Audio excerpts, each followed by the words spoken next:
João capítulo 4.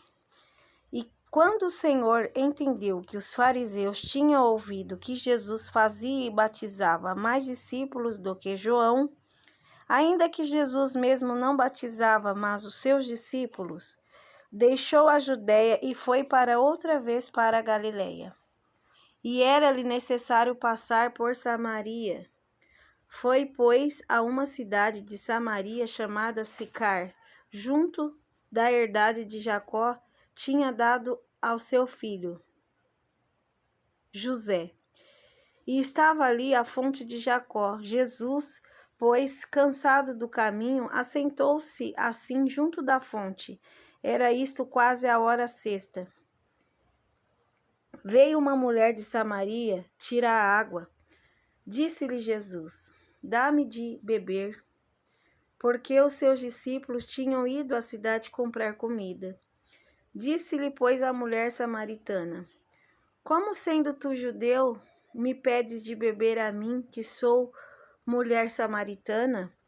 Porque os judeus não se comunicam com os samaritanos. Jesus respondeu e disse-lhe: se tu conheceras o dom de Deus, e quem é o que te diz, dá-me de beber, tu lhe pedirias e ele te daria água viva.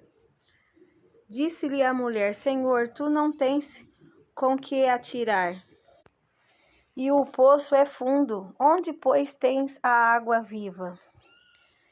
És tu maior do que o nosso pai Jacó, que nos deu o poço, bebendo ele próprio dele, e os seus filhos e o seu gado?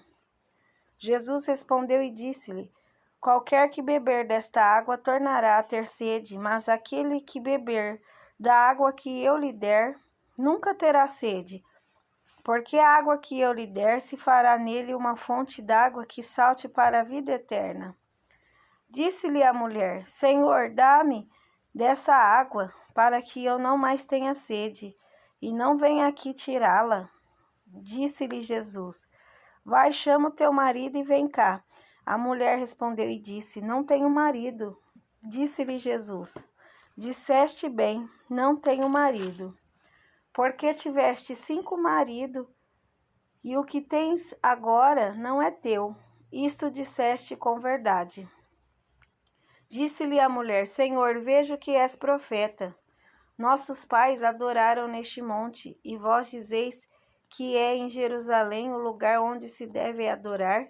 Disse-lhe Jesus: mulher, crê-me que a hora vem em que nem neste monte, nem em Jerusalém adorareis o Pai. Vós adorais o que não sabeis. Nós adoramos o que sabemos, porque a salvação vem dos judeus. Mas a hora vem, e agora é, em que os verdadeiros adoradores adorarão o Pai em espírito e em verdade, porque o Pai procura a tais que assim o adorem. Deus é espírito, e importa que os que o adorem em espírito e em verdade. A mulher disse-lhe: eu sei que o Messias, que se chama o Cristo, vem. Quando ele vier, nos anunciará tudo. Jesus disse-lhe: eu sou, eu que falo contigo. E nisto vieram seus discípulos, e maravilharam-se de que estivesse falando com uma mulher. Todavia, nenhum lhe disse: que perguntas? Ou, por que falas com ela? Deixou, pois, a mulher o seu cântaro, e foi à cidade e disse àqueles homens: vinde, vede um homem que me disse tudo quanto tenho feito. Porventura não é este o Cristo? Saíram, pois, da cidade e foram ter com ele.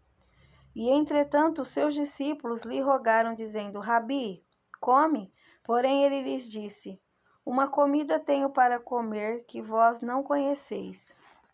Então os discípulos diziam uns aos outros: trouxe-lhe porventura alguém de comer? Jesus disse-lhe: a minha comida é fazer a vontade daquele que me enviou e realizar a sua obra. Não dizeis vós que ainda há 4 meses até que venha a ceifa? Eis que eu vos digo: levantai os vossos olhos e vede as terras, que já estão brancas para a ceifa. E o que ceifa recebe galardão e ajunta fruto para a vida eterna, para que assim o que semeia como o que ceifa, ambos se regozijem. Porque nisto é verdadeiro o ditado, que um é o que semeia e outro que ceifa. Eu vos enviei a ceifar onde vós não trabalhaste. Outros trabalharam e vós entrastes no trabalho. E muitos dos samaritanos daquela cidade creram nele, pela palavra da mulher que testificou. Disse-me tudo quanto tenho feito. Indo, pois, ter com ele os samaritanos, rogaram-lhe que ficasse com eles, e ficou ali 2 dias. E muito mais creram nele, por causa da sua palavra. E diziam à mulher: já não é pelo teu dito que nós cremos, porque nós mesmos o temos ouvido e sabemos que este é verdadeiramente o Cristo, o Salvador do mundo. E 2 dias depois partiu dali e foi para a Galileia. Porque Jesus mesmo testificou que um profeta não tem honra na sua própria pátria. Chegando, pois, a Galileia, os galileus o receberam, vistas todas as coisas que fizeram em Jerusalém no dia da festa, porque também eles tinham ido à festa. Segunda vez foi Jesus a Caná da Galileia, onde da água fizera vinho. E havia ali um régulo, cujo filho estava enfermo em Cafarnaum. Ouvindo este que Jesus vinha da Judeia para a Galileia, foi ter com ele, e rogou-lhe que descesse e curasse o seu filho, porque já estava à morte. Então Jesus lhe disse: se não virdes sinais e milagres, não crereis. Disse-lhe o régulo: Senhor, desce antes que meu filho morra. Disse-lhe Jesus: vai, o teu filho vive. E o homem creu na palavra que Jesus lhe disse e foi-se. E descendo ele logo, saíram-lhe ao encontro os seus servos e lhe anunciaram, dizendo: teu filho vive. Perguntou-lhe, pois, a que hora se achara melhor, e disseram-lhe: ontem, às 7 horas, a febre o deixou. Entendeu, pois, o pai que era aquela hora a mesma em que Jesus lhe disse: o teu filho vive, e creu ele e toda a sua casa. Jesus fez este segundo milagre quando ia da Judeia para a Galileia.